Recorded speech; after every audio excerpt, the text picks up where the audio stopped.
How do you follow up last week's R-rated Space Fluids episode? Well, how about a G-rated Muppet movie, of course? Welcome to Half-Ass Movie Podcast.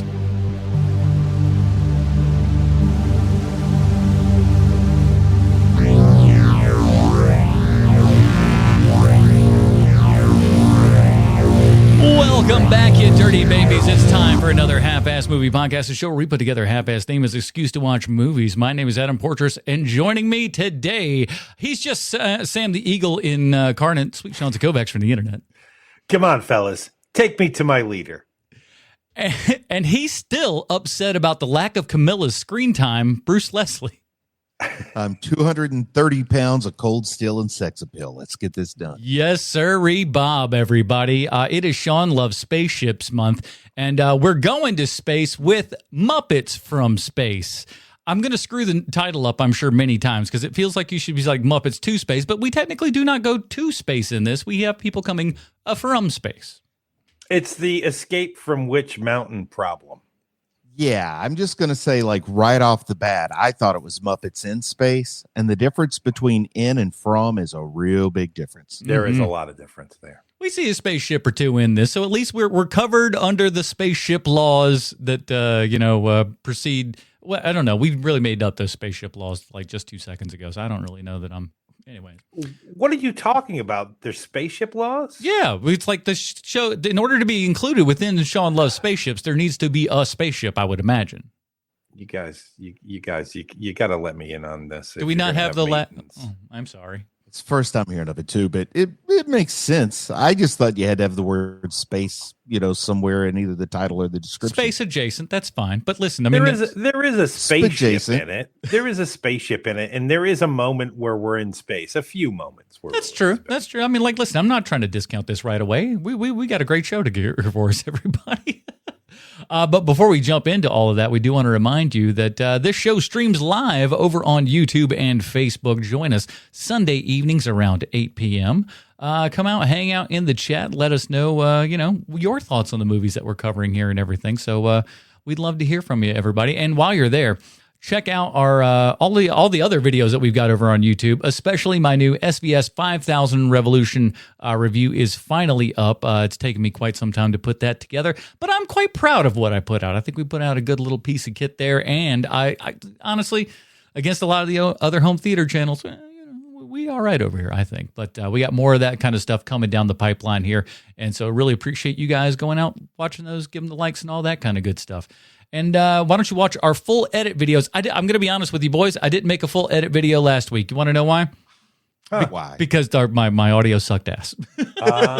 So it wasn't worth the time. Brother, I tried to go through and doctor and edit, and it was like, what an entire mess and a half that was. So I do want to apologize for the horrible audio quality last week. I went out and bought this new $200 microphone that not only has XLR, but also has USB. So if this board dies again, your audio quality will not suffer here on HMP. Only it will just suffer in my heart for that episode, because I will not ever want to go back and listen to that damn thing. I've been there, done that, man. It hurts. It's a tough one, but we need your help. That's what I'm saying here is like, comment, and subscribe so this gets out to more people so I can pay for this damn microphone, okay? That the dog needs some food. So just, do all those fun things. We really appreciate all you guys. It is September here, and we've gotten over 350 new subscribers in the month of September so far. Numbers are up, views are up, revenue is up, everything is up. Thank you to you guys for doing that and help keeping this show flowing, man. We really appreciate all of you guys out there. And if you really, really love us, why don't you go over to patreon.com/HMP.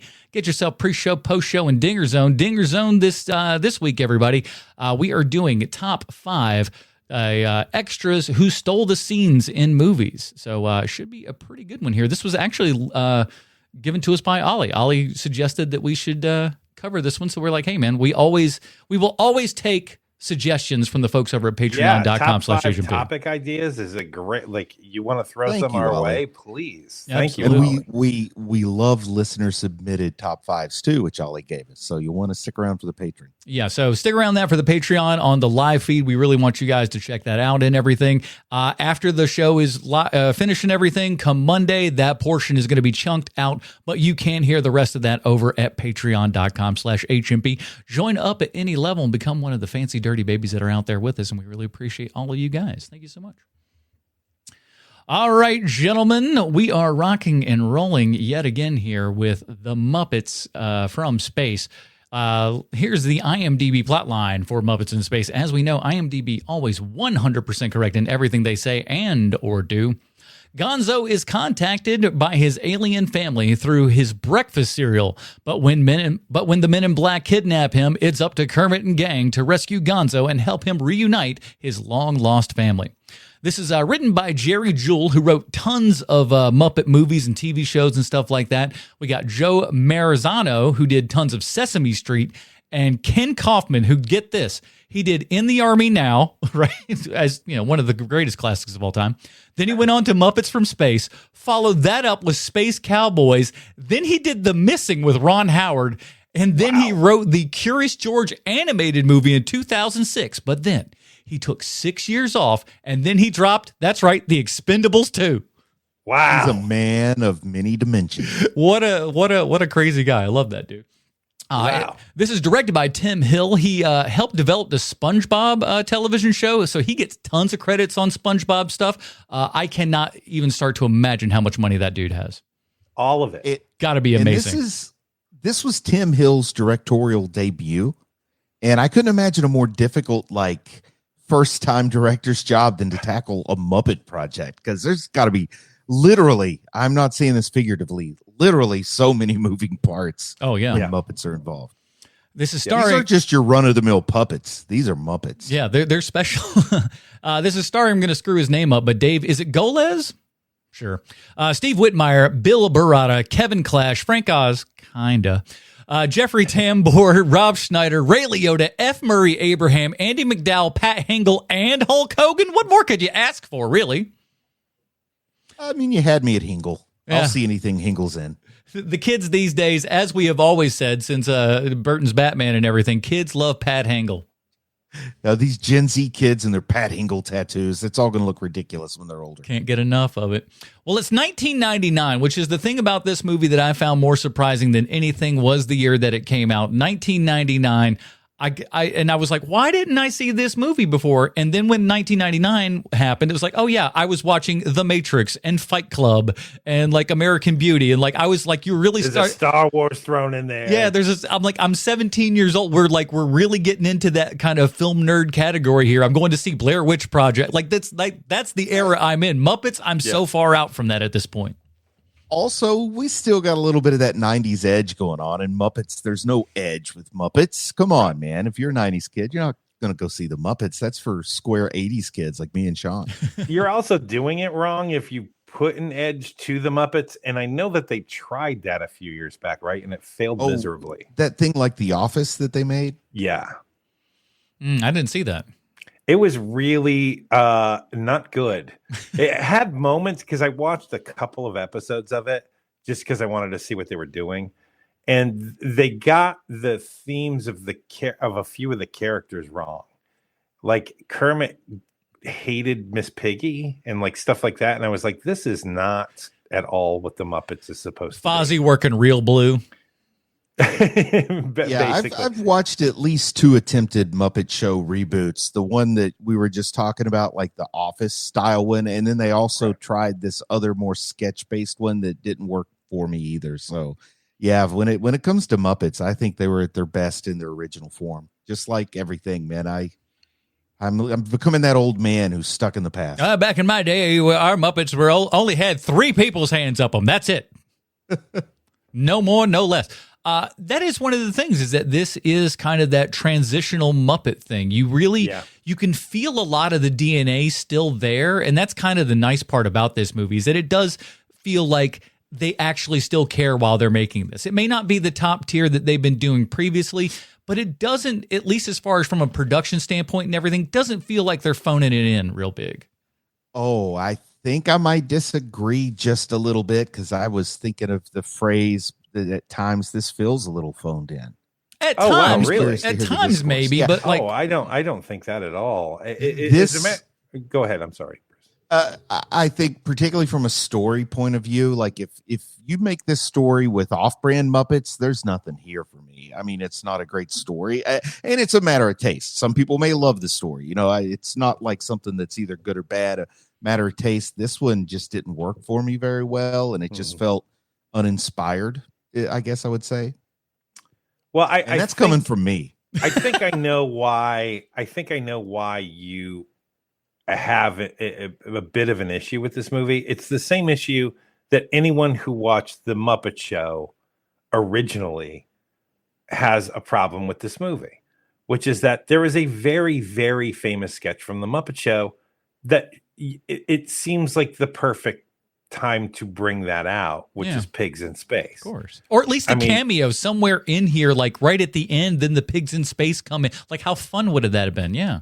Well, that's what I wanted was, I wanted Star Wars or Star Trek. Because a Muppet movie has a formula. You either take a genre or sometimes a specific story like Wizard of Oz or A Christmas Carol or what have you, and you Muppetize it. And I would have much rather a Pigs in Space style Muppetization of Star Wars, which was kind of a hot property in '99, but no, we're going to go with Close Encounters because yes, Close Encounters was kind of a cultural touchstone for a while, but I think by '99 it was starting to lose kind of its cultural impact. Are you telling me that it gets culturally insignificant more so 30 years separated from its original thing? That's what you're telling me. All right. I mean, I guess if that's the route you want to go.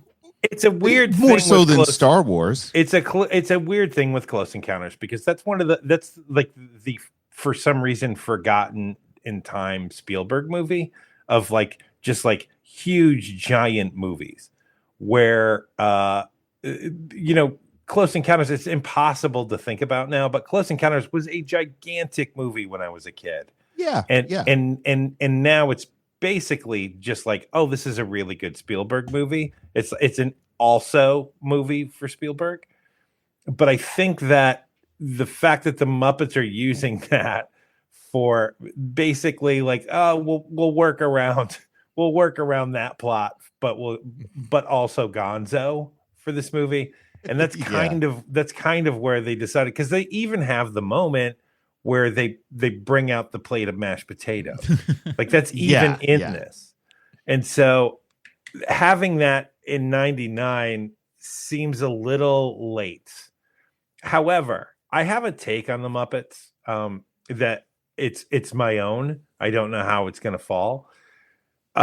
It goes like this. I think that the Muppets is one of those properties where the best way I can describe it to you is, do you guys remember when the guys, the company that made Avatar: The Last Airbender, they then made Voltron for Netflix? Oh, yeah. The cartoon. Yeah. And like, I know that the first 2 seasons of that are really great for what that show is. Like they really kind of made a really great show. As it moves on, it's lesser than, but that first season in particular, I remember people saying to me like, it's actually really great. And the way that they described making the show was, we're not trying to remake the old Voltron show. We are trying to make what people think the old Voltron show was. Yeah. And that is what they achieved with that first season. When it comes to the Muppets, look, I love the Muppets as much as anybody. You heard me say at the top of the show, I've watched every incarnation, even if it's just a few episodes, just because I want to see what they're doing. I just find them fun and wholesome, and I have a couple of gaps. But when it comes to the original movies, there is a Voltron-ness to the original movies to me, where like you remember these movies being really great. But when it comes to the first Muppet movie, Muppets Take Manhattan, The Great Muppet Caper, the part that I always forget when I go back around and circle back to see those movies is just how many musical numbers are in those movies. Like, yes, you remember from the first Muppet movie, Rainbow Connection, and maybe Moving Right Along, but there's also 10 other musical numbers in that movie that for someone like me who doesn't like musicals, I find that a very hard watch. And so whenever it comes to like when Adam, you had presented, we should watch Muppet Christmas Carol. And I can remember distinctly when you said that, I was like, ooh, well, I've never seen it. Sure, I'll watch it. And it's great. Like Muppet Christmas Carol is amazing. And the reason why it's so amazing is there isn't 15 musical numbers in it. I know that there's musical numbers in it, but not nearly as many as there are in the original Muppet movie. And so it's one of those things where there's a period of time with the Muppets, and I think that Muppets from Space is part of that time. I don't know where the timeline starts because I have holes in my Muppet knowledge, but where they decide, and I think it's after Jim Henson is no longer with us, where the movies decide we're not just going to be a Muppet musical movie anymore. Like we're actually like trying to tell full stories with Muppets, blah, blah, blah, yakety smackety. And so when I watch something like Muppet Christmas Carol, Muppets from Space, which also has a musical number in it, but just one that I think just one. What? But it's one of those things where again and again, I'm always surprised when I see like something that would be called modern Muppets. Like I would consider Muppets from Space to be modern Muppets, which is crazy because it's 99, but it is. And so when you watch something like this, I'm always surprised by like, oh, I really enjoyed that. Like watching it, I was like, this was really fun. Is it great? No, but it's the Muppets, you know, and they kind of have that sheen to them now where it's sort of like Mickey Mouse. Everybody loves Mickey Mouse. No one can pinpoint a really great Mickey Mouse cartoon or TV show or movie that they've seen. Nobody can, because that doesn't exist. Like, unless you're going to say something like Fantasia or something. But that's not a Mickey show. He's just in it. He's in it. Yeah. Right. And so that's kind of the thing with the Muppets now too, which is like, if they do a cameo in something, it's killer. When you see Kermit do a talk show and he's kind of standoffish to the hosts, that's amazingly funny. But that is small pieces. And so when you're doing an hour and a half long Muppet thing, that's kind of the secret sauce to that Muppet movie that came out a couple of years ago. Now, what, 10 years ago now? Yeah, wow. Is that the one with Krasinski? No. That's with the one before that. The one with dude from How I Met Your Mother. Yeah, that's Jason, who I meant. Jason. I'm blanking on his last name. Siegel. Siegel. There it is. Thank you, Bruce Leslie. 3 old men in a room trying to come up. No kidding. Who's the guy that's our same age? You know, the lady with the lady hair. And the Jason Siegel movie is incredible. It's the best Muppet movie that's ever been made, in my opinion. It's better than the original Muppet movie, in my opinion, because I can watch it from start to finish, and it's great. I know intellectually that you're 100% correct that is a better movie, but like emotionally, I don't want that to be the case. No, yeah, I'm with you there, man. Like, I don't want to be right. It's just I know how I am reacting to all of these things that are Muppets, where it's like the TV shows aren't working, the movies are fine, but the Muppet, when that new Muppet movie came out with Jason Siegel, I was like, am I the biggest Muppets fan ever? Because I love that movie. But it had a good musical number. It has several. Yeah. There are many musical numbers in that, but they're creative and they're fun. And it's not just like warbling, which is what a lot of the first Muppet movie is there's so much like pining and, you know, just like super emotion in it. Yeah. Whereas in the new Muppet, 10 years old new Muppet movie, it's because it's fun. You know, he wrote some really good songs for that too. That's the big thing, is he was a giant fan, and he's like, I'm throwing my love of all of this stuff in there. And the funny part was like forgetting Sarah Marshall, how we kind of get a little puppet thing in the beginning, and then when you're like, he's going to do the Muppet, it was like, motherfucker, this is going to be great, dude. I am so excited. And then he goes in and just absolutely nails that thing, dude. It's just perfect marriage made in heaven there. I thought it was going to be the start of something. I was surprised he didn't follow it up with another one. Well, they did do another Muppet movie after that, and it's Siegel? just no. Okay, that's what I meant, was that relationship. It's with people within the Muppet universe made that movie, and it has Tina Fey in it, and it has a couple other people in it that I just adore their work. So I think I missed that one. I'm gonna check this out, and I did, and it's just not even close to the same. Yeah, I totally missed that. Yeah. And I think that, so to go back to Muppets from Space, I was surprised because I know that this is like the no man's land of Muppet time, 99 specifically. Like they're not, no one is like, man, I really want to see a new Muppet movie. Not in 99, they're not. And like Henson's gone. The guy who played Skeeter is gone. So you've had two major deaths within the clan here and everything. But like I said, there is something in there because you can still see a lot of the craftsmanship from the people that are doing this thing. So the people that are around them are still plenty working at what I would call a great pace here. Their stuff looks good. The production value on everything they're doing. And I say that because there's so many little scenes that could easily just be kicked on the floor that there's no real reason for, but they do them because they put together all these little bits and stuff. And it's for jokes. The best puppeteering in this entire movie, rightfully, they did it correctly, is in the beginning of the movie when you're at the Muppet Flophouse. Mm-hmm. Because the Muppet Flophouse, you honestly believe that at least I did, I honestly believe that all of the Muppets live together in that house, and it's disgusting, and I hate it, and I could never live there. And it does not feel like, oh, there are people moving puppets around in this little set. It does not feel that way at all. It literally feels like it's a flop house and it sucks and I hate it.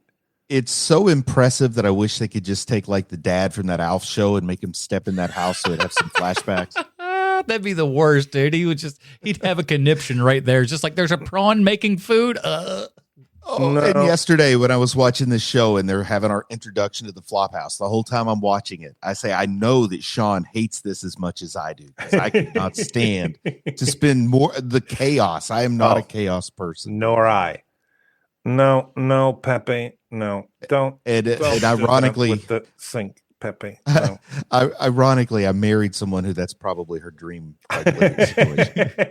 Well, with all the Muppets, but they do the great thing in this that is the magic of the Muppets is, like you said, Sean, making you believe that they're actual characters, making you believe that these are beings and not a puppet with somebody's hand up it. You don't watch Gonzo's performance and go like, oh, that's a puppeteer. That's Gonzo, dude. It's so weird, but like they really make you believe that. And the bear that's talking with Tambor and everything, we'll get to him, but like you just love every second of it because it feels like we're watching people interact with these Muppets. And that's why the Muppet Show worked as well as it did, because it was that human interaction and stuff that made these things real beings that were in the world.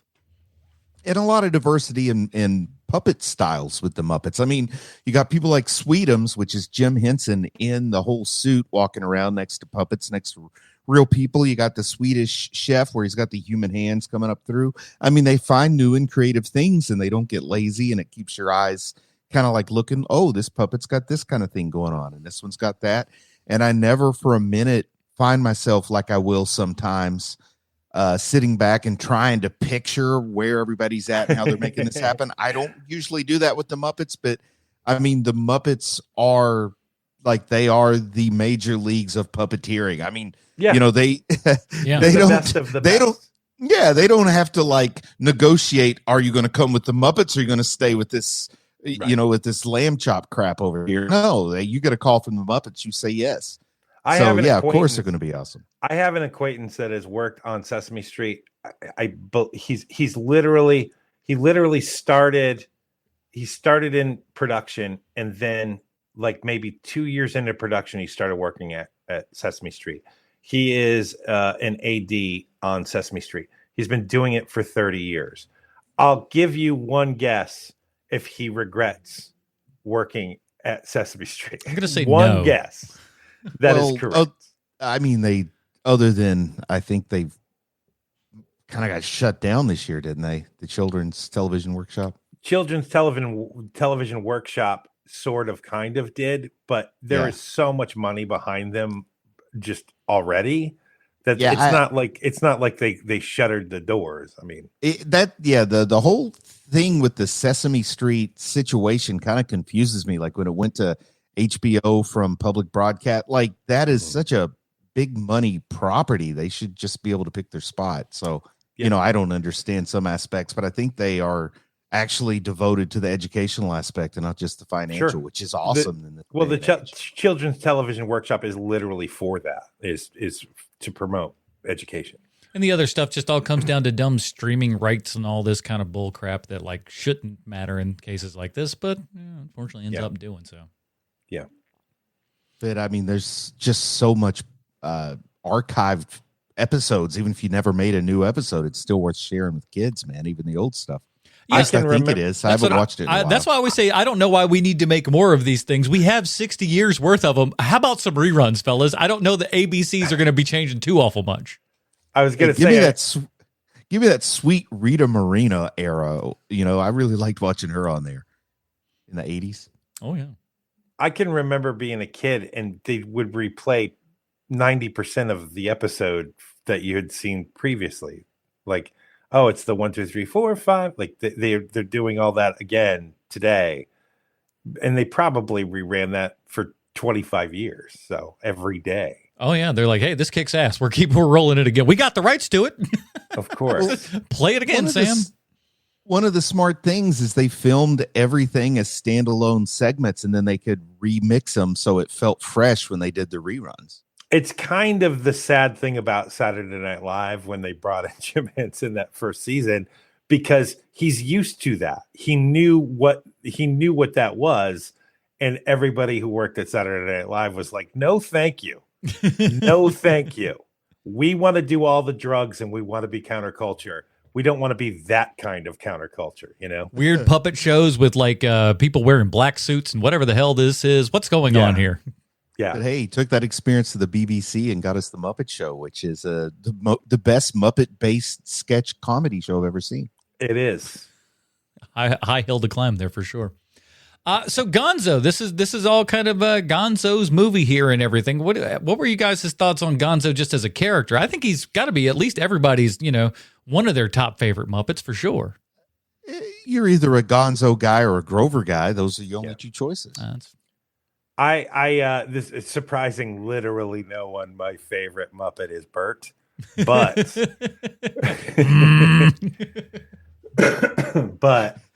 and I am a natural born Ernie. That's our problem.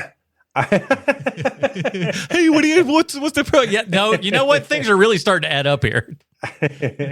But I like Gonzo. I am more of a Grover guy, but I do like the character, and I do like that whenever they need something on the show, making him the main character, I don't know how much I love that part, because the thing I love about Gonzo is if you need to shake things up, just throw that character into something and something crazy is going to happen, because that's what he does. He's chaos. He's the wild card. Yeah. Yeah. I think Gonzo's like the Joker.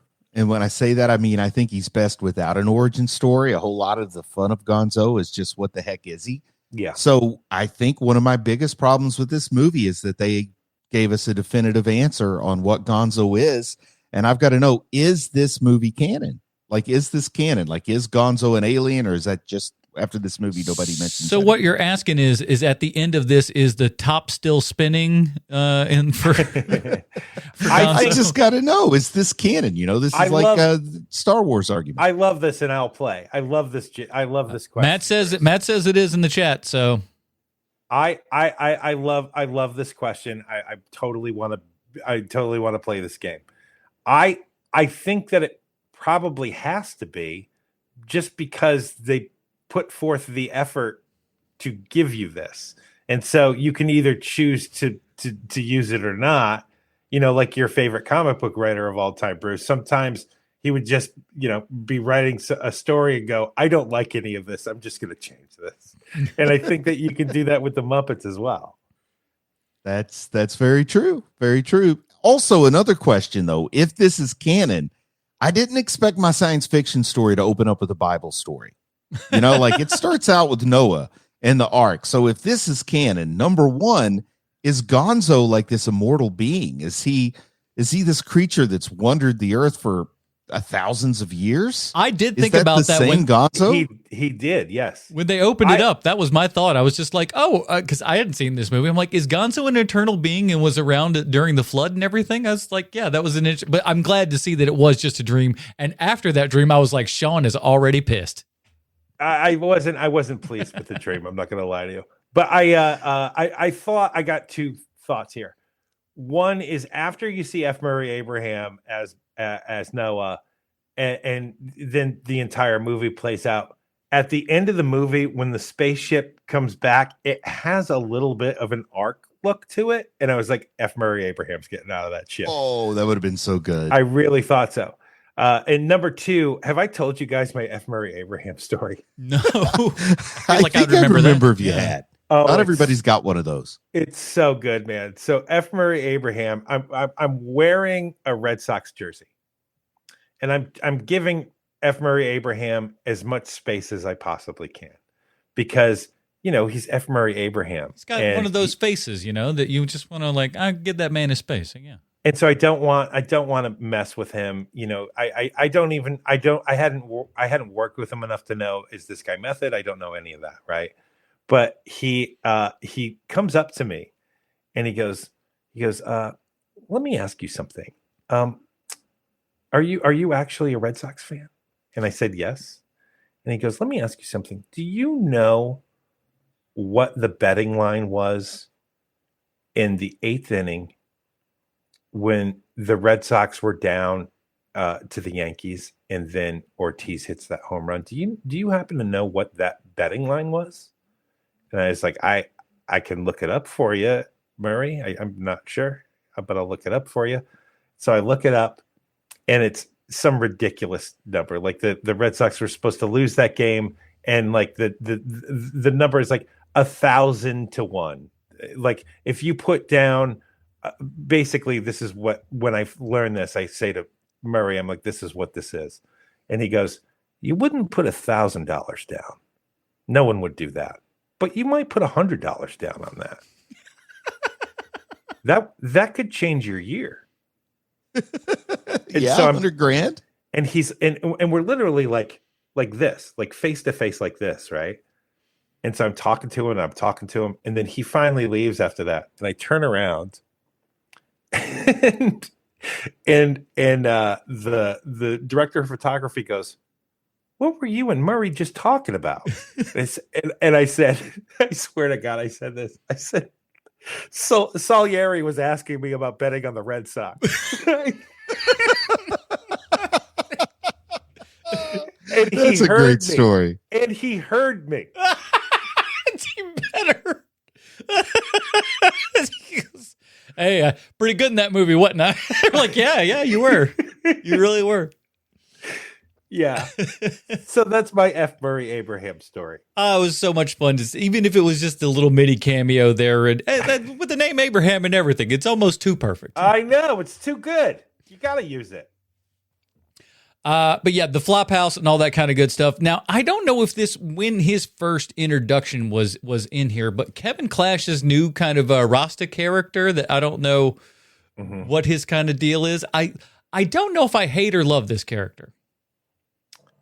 Like, part of me likes him at some point. That? Which one are you talking about? It's the one that they ask if he's an alien, and he says no, but I like their vibes. He's got the shades and the dreads hair. It's like he's a Rasta guy. Is he a member of the Electric Mayhem? I thought it was a member. No, he's not actually, because the Electric Mayhem is out doing a bar mitzvah of all things. Yeah, I love that. Which I love the stupid jokes that the Muppets do. They do really get my sense of it. They've all got yarmulkes on and stuff. I don't know that the Muppets would make that joke today, but I liked it when I watched it yesterday. It was funny. They just kind of like would. I think they still would. I just never know now. Kind of the secret sauce with the Muppets is that it's kind of like they're kind of like Nate Bargatze, where like they're hitting on topics that aren't dirty topics. But it could be taken in the wrong context sometimes, where like Nate Bargatze's never said anything untoward, and neither have the Muppets, but they definitely have a foot in that sort of world. And that's how I feel about it. Like they, you know, the Jason Segel movie, they do the Swedish Chef is doing music, and it's the and it's the Forget You song, except there's also the other version of Forget You, right? You know, and the Muppet is, because you can't understand what he's saying, he's singing the song and you don't know which version he's singing. and that's the level of Muppet joke where that feels like Nate Bargatze to me, where it's like, you know what I'm saying, but I could be saying the other thing too. You know, who's to say what I'm saying, to be honest? Who knows what I'm saying? And that's what I love about it. Plausible deniability. That is the MO of the Muppets. And that's why I think that there's nothing untoward about going to a bar mitzvah. It's weird, but it's not something that it's not something that's going to offend a single person. But it's such a strange one-off joke that that again, we come over to Dr. Teeth and everybody just smiling and like that, like 3 notes. Yeah. And then we move on. And that's the kind of stuff that I actually really like and admire about this movie, is the lengths that they will go through for bullcrap jokes. Yeah. It's that tells me that you care, at least to a degree that you care. When Gonzo is like riding on his lawnmower there and everything, you had to design that, you had to engineer that and make sure that happens. Now, granted, they've had everything about that scene. 25 years worth of Muppets doing wild shit to pull from and everything, but they still do it with like really great ease here. And again, making you think that this little purple guy is riding lawnmower, man. It's great. Mm-hmm. Yeah, Sean, you mentioned No, go ahead. Sean, you mentioned a phrase I want to circle back to. You said plausible deniability, and it made me think of an actual thought I wanted to bring up, and I want to see what you guys think. But Gonzo has the dream with Noah. He gets struck by lightning and talks to the cosmic fish. Through a lot of this, I think that they were keeping enough plausible deniability that I was worried we weren't going to get any kind of aliens, that this was all just going to be Gonzo's delusion and he's going to have to just still be a mystery on what he is, which I like the idea of. Is it just me or is it everyone? No, Gonzo being a mystery, but I don't like the idea of not giving Muppets some space. You're blinking in and out, Bruce, but I know what you're talking about here. You're talking about plausible deniability and you're talking about with the plot itself. And I think that's the point of this movie, is that you have to believe there is a chance that Gonzo is crazy. And whether or not that works for you as a viewer is totally up to you. Like, I could totally see if we're at the beginning of the third act of this movie and you still don't know if the aliens are coming down or not, if you've never seen this movie before, right? And I think that there's a real chance, at least for me, there was a real chance that ship isn't showing up. And because it's Gonzo, it makes sense. But looking at it, like I literally thought to myself, if this movie is called Muppets from Space and no Muppets from Space show up, that's gonna be bad. There is no way I wouldn't have heard about it, 20 years ago. That's exactly, though, the thought I was having when I was glitching out and trying to share, is that I would feel ripped off if there were no Muppets from Space in my Muppets from Space movie. Are the Muppets from Space disappointing? Absolutely. Those things are so disappointing when they show up. And yes, I get it's a big musical number, and Sean don't like no musical number, but it's not just that. There's other things, too, where it's like... I did not. Okay, good. I did not enjoy the payoff. I felt a little disappointed with the payoff, and I think that's another big part of why I, in particular, didn't find this to be a good Muppet-based film.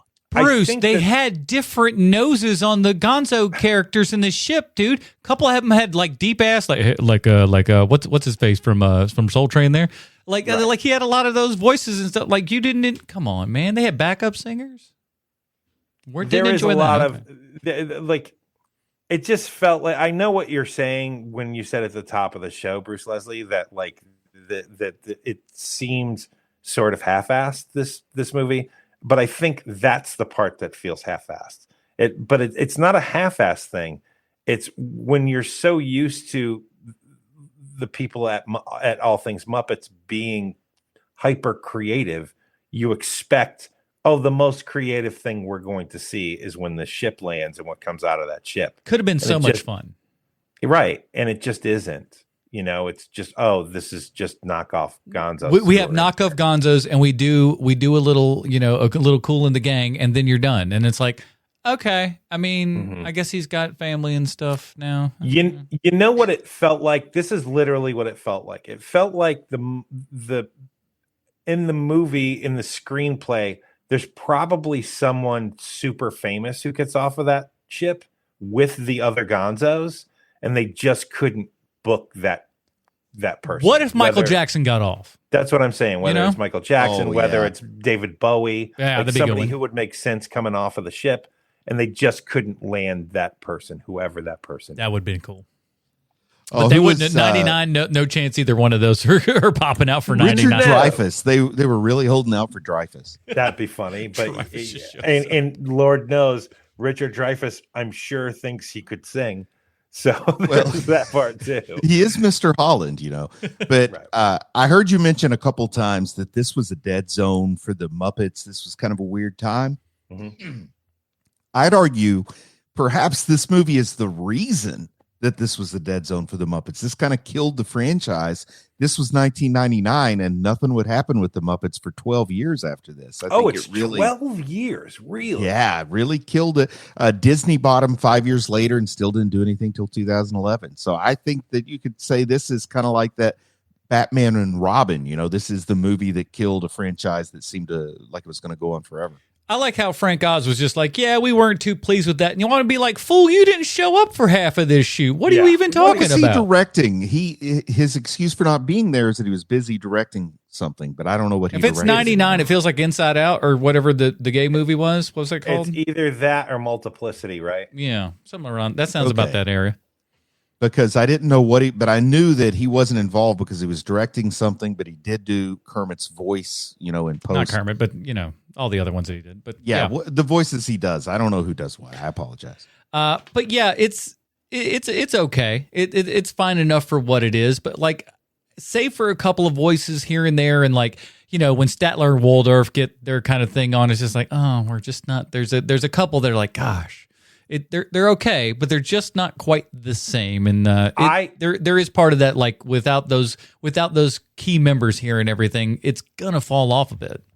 I agree with you. I think it's one of the rare instances where, because I think that they've totally locked in with Kermit, like they've got the guy for Kermit now, but there's something off with Statler and Waldorf, where the voice just isn't the same when it's not Jim Henson.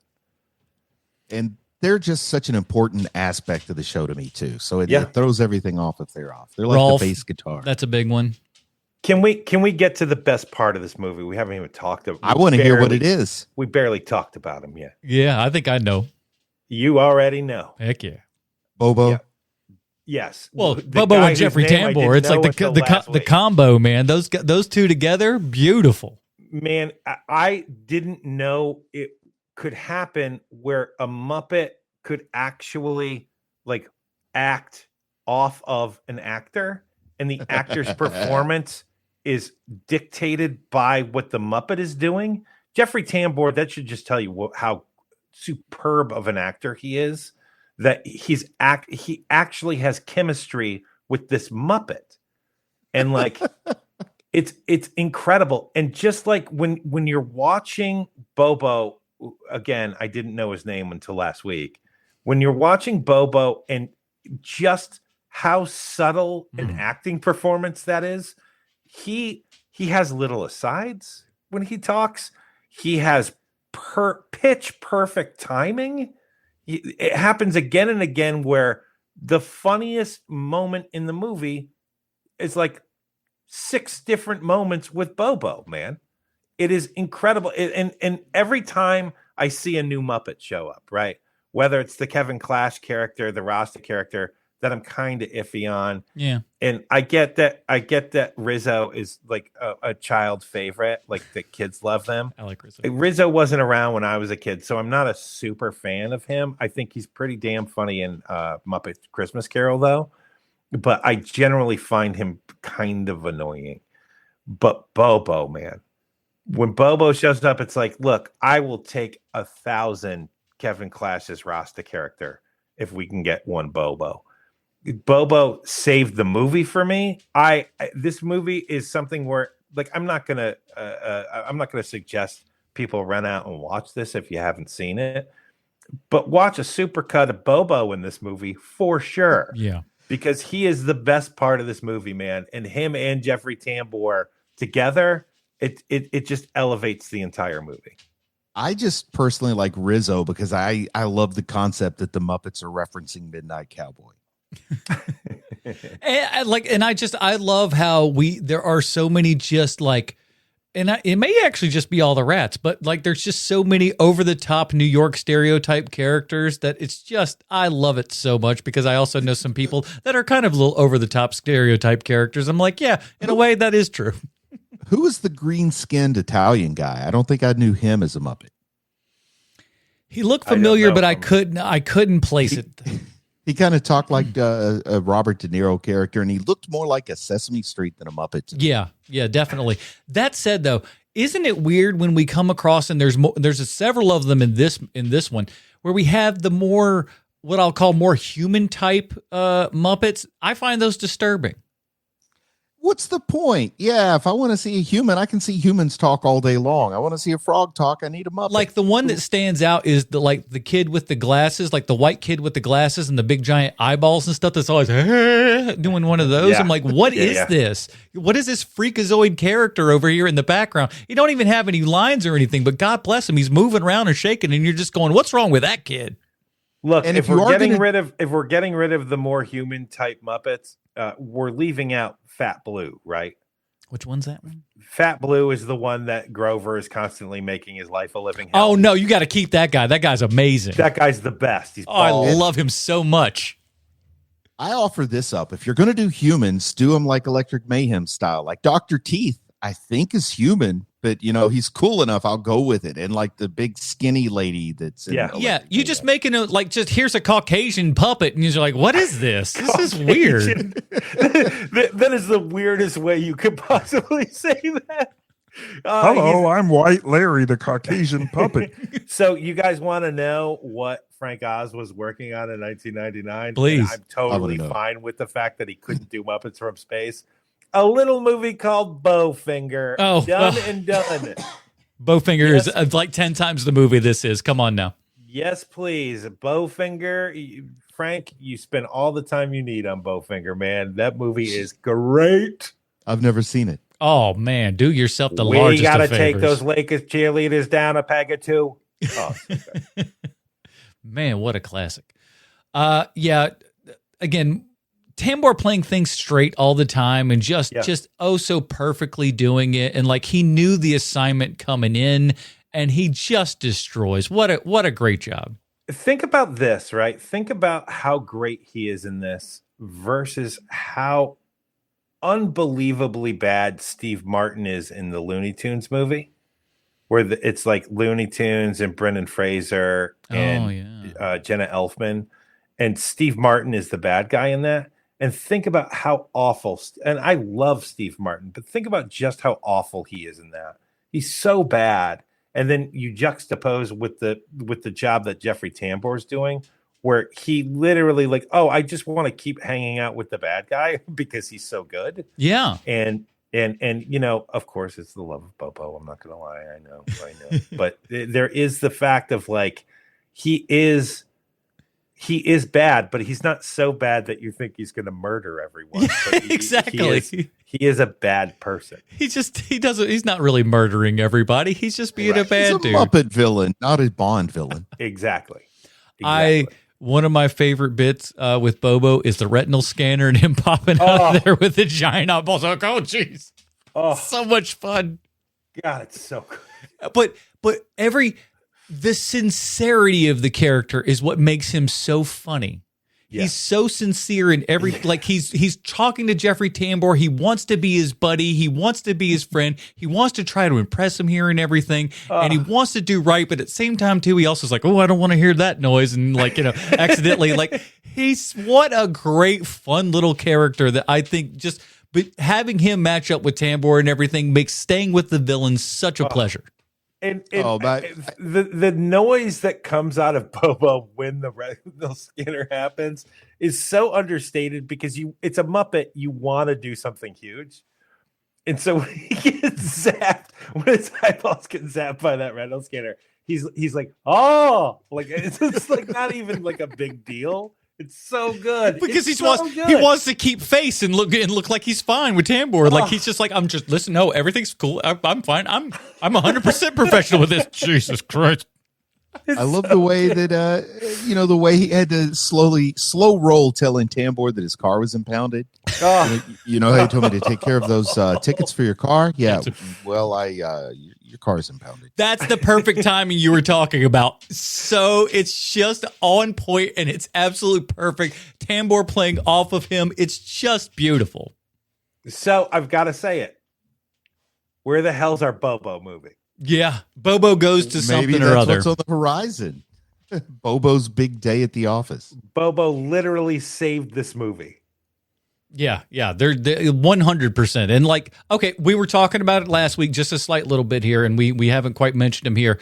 So Bruce, I want to get your reassessment now.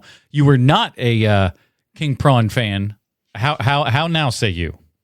I think I'm okay with Pepe the King Prawn. He was fine in this one. I've come to like his appearances and things later, like if he shows up on the Today Show for whatever reason. Yes. But he's like the only cat there, and he's always being like slightly sexual and a little bit like it's so fun.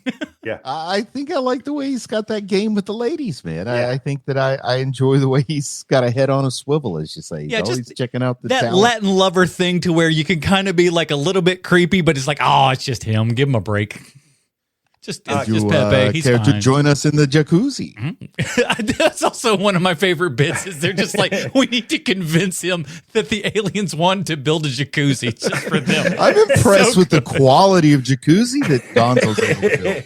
Why? He's a stagehand. Of course he can. It's $100,000 worth of construction done for this jacuzzi. Hey, it's so remember, great. guys, I made this jacuzzi for my alien family, so no eating. It's so funny. Everyone's eating and lounging. There's a gajillion people there.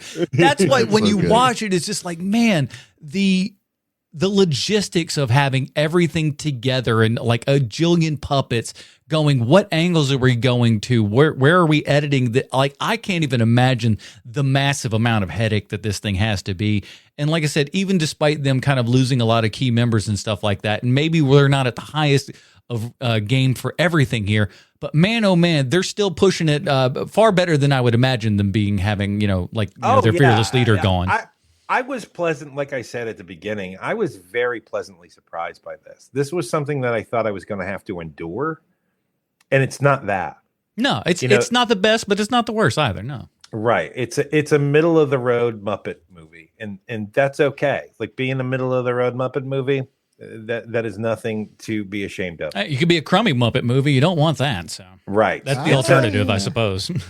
and so one of the things though that I just want to rapid fire some things with you specifically, Portress, but right. Bruce Leslie, I'd like to hear you talk about this too, which is that like the cameos. Oh yes. Right. Because we got a lot of them.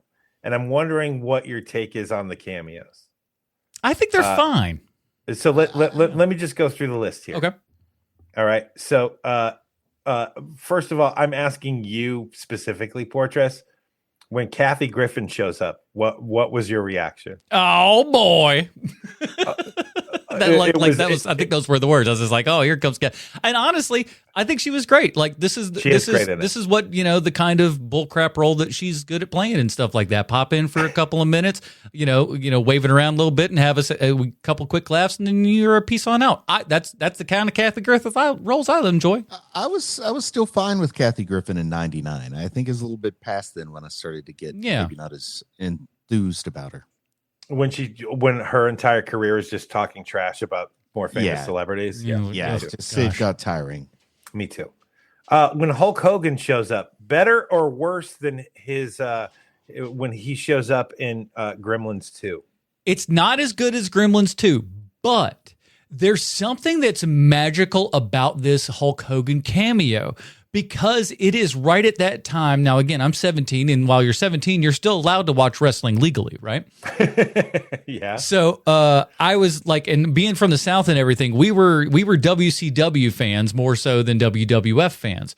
So you're in Charlotte. Yeah. So when Hulk Hogan came over to the WCW, big deal there. When he turned heel, oh my Lord, it was insane. What a crazy time that was. And like, it felt like, wow, we are really in a new kind of era. The all-American hero here is now turned heel and he's a bad guy.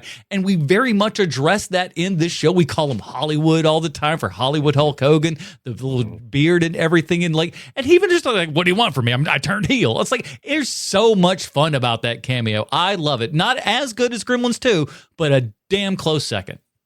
I'm with you there, Adam, that it's not as good as Gremlins 2, but it is a great cameo. And here's the magic why I think it works is, for me at least, Hulk Hogan is like exactly that kind of celebrity that used to be featured on the old original Muppet Show. Yep. When they would have things like Mark Hamill drop in or Sylvester Stallone drop in and pretend to be Rocky. I could have seen if Hulk Hogan, if his career had been big about 6 years sooner, he would have had his Muppet Show episode. And that would have probably been a lot of fun. So he just sort of felt like a little bit of a throwback to what I liked about that original Muppet Show. That is an excellent point. Bret the Hitman Hart. That is a great, because there would be a Muppet wrestler. There'd be like Miss Piggy trying to hit on the beefcakes, like all of that stuff, like all of that would happen.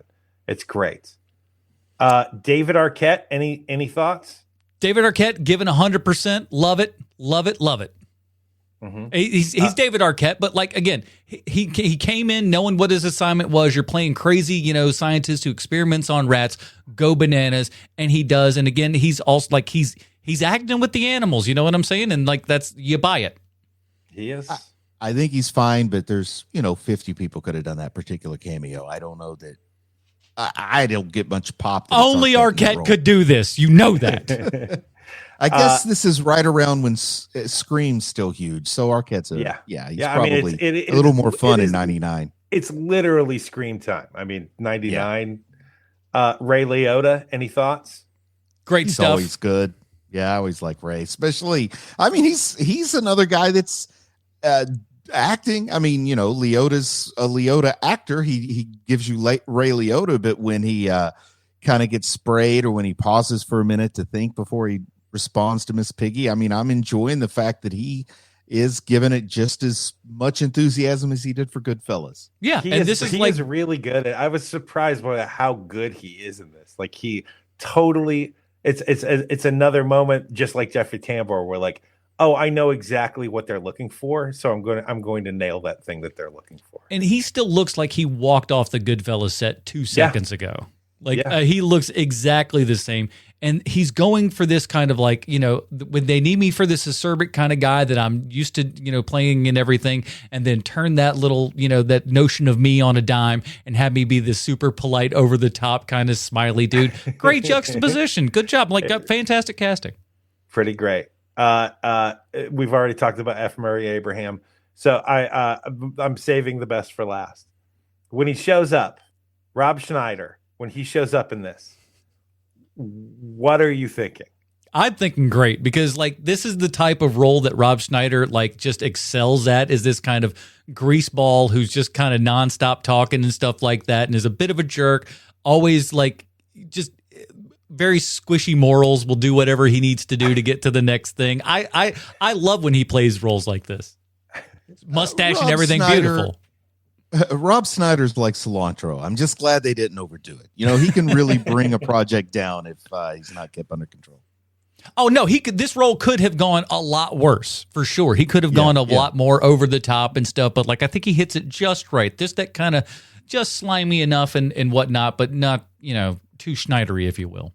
What it reminds me of is when Snyder isn't the main character in a Happy Madison production. Mm-hmm. When he's just some side character in an Adam Sandler movie, he's totally serviceable and fine. As a matter of fact, he's better than that. We suck again. That guy. You can do it. That kind of guy. So good. It's great. We heard you can do it for 20 years from the first time he said it. He is good at that thing. Mm-hmm. I'm just surprised that he kind of eschewed all that.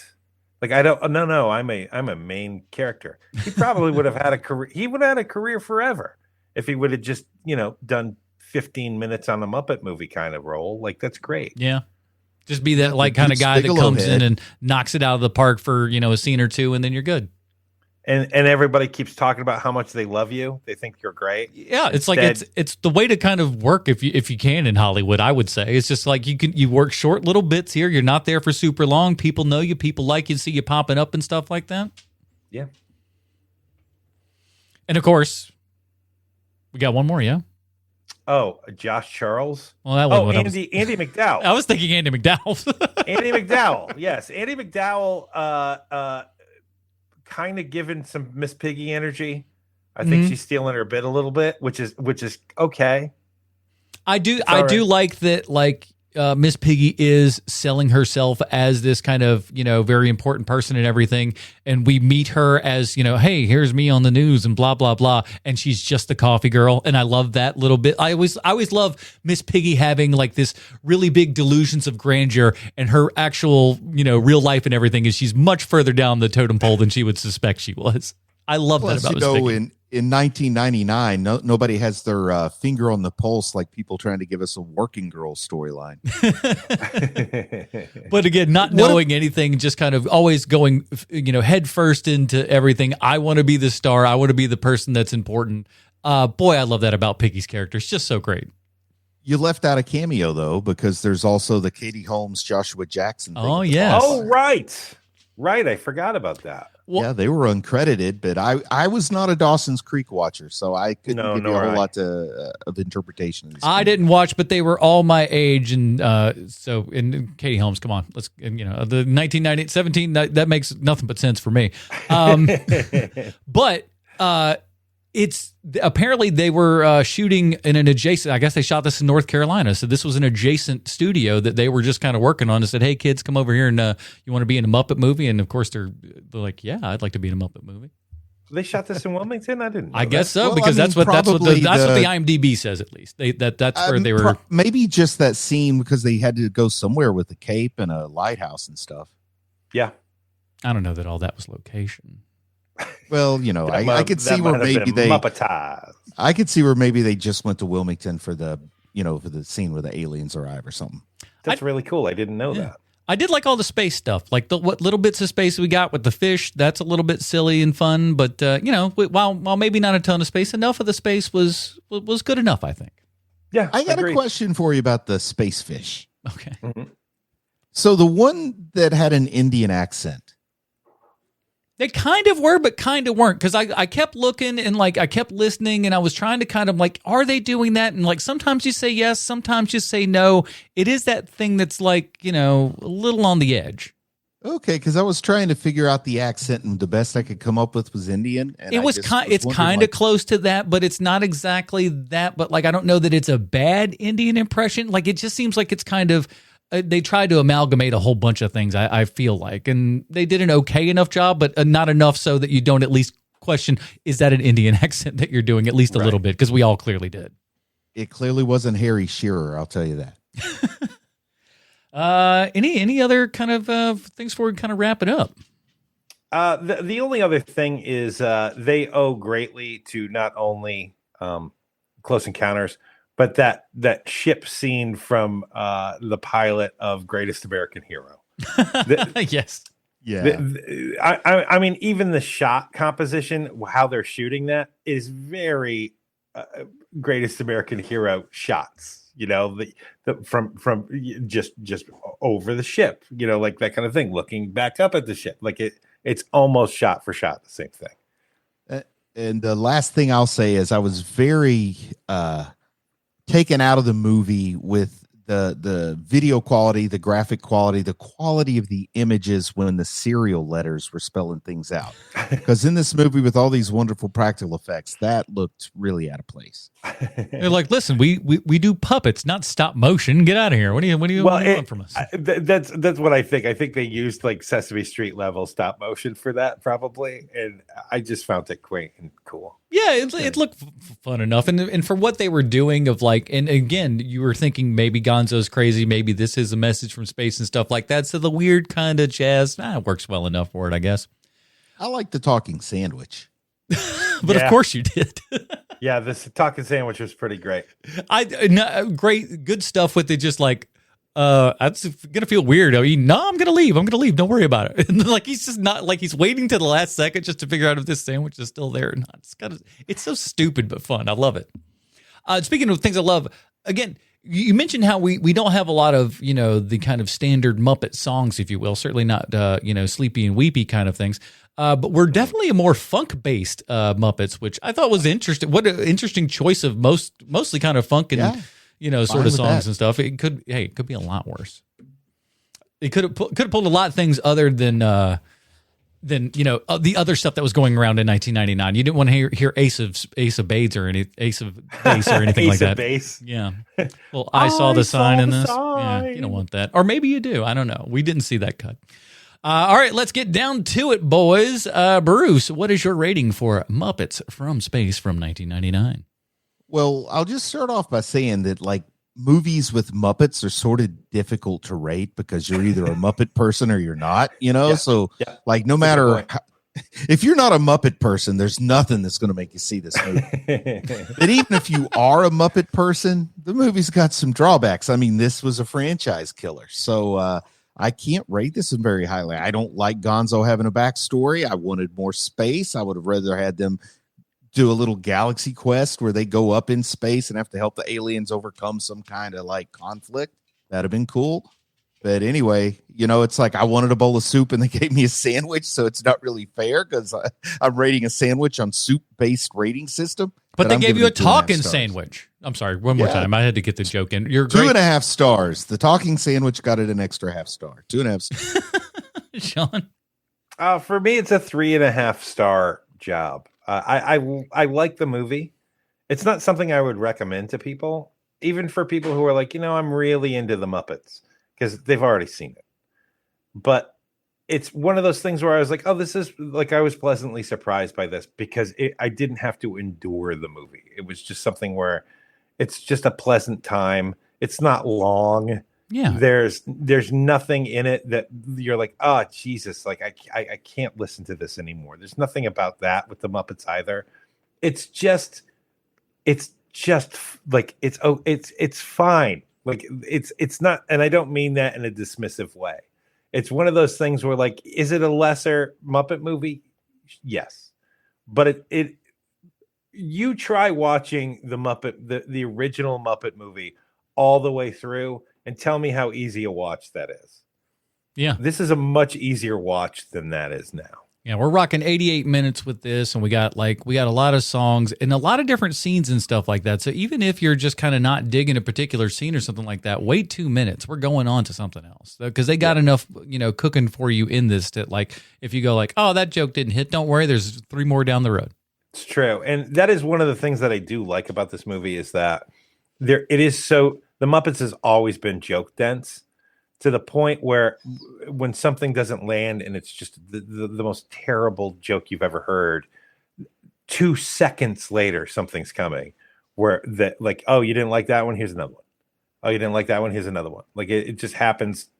It is a rapid fire joke machine. They're good like that. They are. For me, I'm going to go 3 out of 5 stars on this. It's just it's very solid. It's a very good time. I liked it more than you. I think so, maybe. I'm surprised by that. I might watch it again. Like I could see it going up a second, upon another viewing and stuff like that, because I kind of know what to expect this time, and maybe just lean it. Not that I wasn't, mind you, but it leans more so even into the love of the Bobo scenes and stuff, because I did not know how much of that we would get, and boy, oh boy, we got boatloads and so much fun.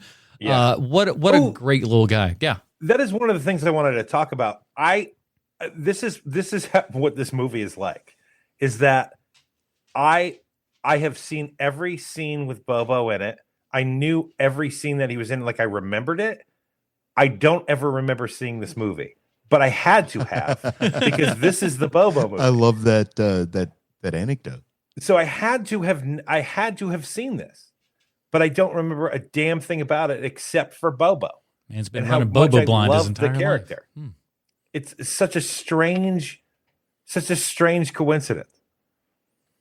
Well, that is it, everybody. We got another space movie under our belts here, but would you know it, we got yet another one coming along the lines here, because boys and girls, it is a big time. Did you know that 30 years ago, Ron Howard, one of the most celebrated directors of his era or whatever, directed Apollo 13, and it is the 30th anniversary of that, and it is coming back out to IMAX screens this week, everybody. So head on out to the theaters and see a movie. If you didn't get to go see it 30 years ago on the big screen, my gosh, what a good one to see on the big screen and stuff like that. And it's out there for you now. I'm so happy that we're bringing back older films and putting them on the big screen, be it this or Jaws or some of these other ones.